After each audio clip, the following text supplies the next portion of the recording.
നമ്മുടെ കേരള പോലീസിന്റെ സർവീസിൽ ആദ്യമായിട്ടൊരു പോലീസുകാരനായിട്ട് കയറുന്ന ആള് കേരള ആംഡ് പോലീസിലോ അല്ലെങ്കിൽ SAP സ്പെഷ്യൽ ആംഡ് പോലീസിലോ അല്ലെങ്കിൽ MSP മലബാർ സ്പെഷ്യൽ പോലീസിലോ ആയിരിക്കും ട്രെയിനിങ്ങിനായിട്ട് കയറുന്നത്. ആ ട്രെയിനിങ്ങിൽ കയറുന്ന കാലയളവിൽ ആ പോലീസുകാരന്റെ യൂണിഫോമിൽ KAP എന്നായിരിക്കും ഉണ്ടായിരിക്കുന്നത്. തിരുവനന്തപുരത്ത് സ്പെഷ്യൽ ആംഡ് പോലീസിൽ കയറുന്ന ആളാണെങ്കിൽ SAP എന്നായിരിക്കും. മലബാർ സ്പെഷ്യൽ പോലീസിൽ കയറുന്ന ആളാണെങ്കിൽ MSP എന്നായിരിക്കും. അദ്ദേഹത്തിന്റെ തൊപ്പിയാണ് ഈ കാണുന്ന തൊപ്പി. ഈ തൊപ്പിയിൽ KP കേരള പോലീസ് എന്നാണ് എംബ്ലം. അത് കഴിഞ്ഞിട്ട് അദ്ദേഹം ഇടുന്ന യൂണിഫോമിന്റെ ബെൽറ്റ് എന്ന് പറയുന്നത് വെള്ള നിറമായിരിക്കും. അത് കഴിഞ്ഞിട്ട് അദ്ദേഹം അവിടുന്ന് അടുത്ത സെക്ഷനിലേക്ക് പോകുമ്പോൾ 8 വർഷം കഴിയുമ്പോൾ അവരുടെ യൂണിഫോമിൽ ഒരു 3 വരയും കൂടെ വയ്ക്കും. അതിനെ ഹവിൽദാർ അല്ലെങ്കിൽ പഴയ ഏട്ട് എന്നറിയപ്പെടും. അതിനെ അറിയപ്പെടുന്ന പേര് സീനിയർ സിവിൽ പോലീസ് ഓഫീസർ എന്നാണ്. അപ്പോൾ ക്യാമ്പിൽ ഉള്ള ഒരു പോലീസുകാരൻ ആ സമയത്തും ബെൽറ്റ് വെള്ള തന്നെയാണ്.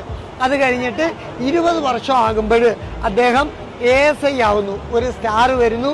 യൂണിഫോമിനകത്ത് വ്യത്യാസങ്ങൾ വരുന്നുണ്ട്. അദ്ദേഹം അസിസ്റ്റന്റ് സബ് ഇൻസ്പെക്ടർ ASI ആവുന്നു.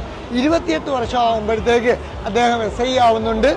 2 സ്റ്റാർ ആവുന്നുണ്ട്. കേരള പോലീസ് തന്നെയാണ്. അദ്ദേഹം സബ് ഇൻസ്പെക്ടർ എന്നറിയപ്പെടുന്നു. ഒരു സാധാരണ പോലീസുകാരനായിട്ട് കയറുന്നയാള് ക്യാമ്പിലാണെങ്കിൽ ഇവിടം വരെ എത്തും. അതല്ല എന്നുണ്ടെങ്കിൽ അദ്ദേഹം എന്ത് ചെയ്യും? CI rank. അപ്പൊ ക്യാമ്പിൽ അത് OC റാങ്ക് എന്നറിയപ്പെടും. അപ്പൊ അവിടെയും 3 സ്റ്റാർ. അവിടെ KPS ആണ്, കേരള പോലീസ് സർവീസ് ആണ്. ഇവിടം മുതൽ അങ്ങോട്ട് ഗസറ്റഡ് പോസ്റ്റ് ആണ്. അപ്പം കേരള പോലീസ് സർവീസ് ആണ്. ഇനി ലോക്കൽ പോലീസ് സ്റ്റേഷനിലേക്ക് വരികയാണെങ്കിൽ സിവിൽ പോലീസ് ഓഫീസറായിട്ട് വരുന്ന ആൾ ക്യാമ്പിൽ നിന്ന് സിവിൽ പോലീസ് ഓഫീസർ ആകുമ്പോൾ KP മാത്രമാകുന്നു, കേരള പോലീസ് മാത്രമാകുന്നു. തിരിച്ച് അദ്ദേഹം 12 വർഷം എടുക്കും ഈ ഒരു ഗ്രേഡ് വയ്ക്കാൻ. അദ്ദേഹം സീനിയർ സിവിൽ പോലീസ് ഓഫീസർ ആവുന്നു. അപ്പം നമ്മുടെ AR ക്യാമ്പിൽ നിന്ന് അല്ലെങ്കിൽ നമ്മുടെ ഈ ബറ്റാലിയനുകളിൽ നിന്ന് ക്യാമ്പിലേക്ക് വരുമ്പം നമ്മുടെ തൊപ്പിയിൽ ഈ ഒരു റിബൺ വരുന്നു. അതാണ് പ്രകടമായ ഒരു വ്യത്യാസം. അപ്പൊ സീനിയർ സിവിൽ പോലീസ് ഓഫീസർ ആകുമ്പോഴും ഈ റിബൺ തന്നെ തൊപ്പിയിലുണ്ട്. എംബ്ലം ഈ വര വരുന്നുണ്ട്. ഇനി നമ്മൾ കേരള പോലീസിൽ എവിടെ ആയിക്കഴിഞ്ഞാലും സാധാരണ പോലീസുകാരൻ കഴിഞ്ഞു, ഗ്രേഡ് കഴിഞ്ഞു, 20 വർഷം കഴിയുമ്പോഴത്തേക്ക് അദ്ദേഹം ASI ആയി മാറുന്നതോടുകൂടി യൂണിഫോമിന്റെ തൊപ്പി മാറുന്നു.